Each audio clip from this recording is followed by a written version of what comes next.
ಧ್ವನಿ ಬೆಳಕು ರಾಯಬಾಗಿ ಆಯ್ಕೆ. ಗಂಗಾವತಿ ನಗರದ ಕಲಾವಿದ ಎನ್.ಆರ್. ರಾಯಬಾಗಿಯವರು ಹಂಪಿ ಉತ್ಸವದ ಧ್ವನಿ ಬೆಳಕು ಕಾರ್ಯಕ್ರಮಕ್ಕೆ ಕಲಾವಿದರಾಗಿ ಆಯ್ಕೆಯಾಗಿದ್ದಾರೆ.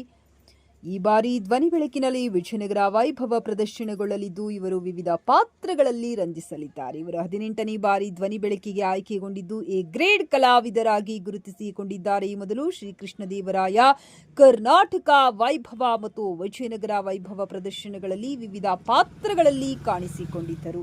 ಕೇಂದ್ರದ ವಾರ್ತಾ ಮತ್ತು ಪ್ರಚಾರ ಇಲಾಖೆಯ ನಾಟಕ ಹಾಗೂ ಸಂಗೀತ ವಿಭಾಗ, ಕನ್ನಡ ಮತ್ತು ಸಂಸ್ಕೃತಿ ಇಲಾಖೆ ಬೆಂಗಳೂರು, ಜಿಲ್ಲಾಡಳಿತ ವಿಜಯನಗರ ಜಿಲ್ಲೆಯ ನೇತೃತ್ವದಲ್ಲಿ ಧ್ವನಿ ಬೆಳಕು ಪ್ರದರ್ಶನ ನಡೆಯಲಿದೆ.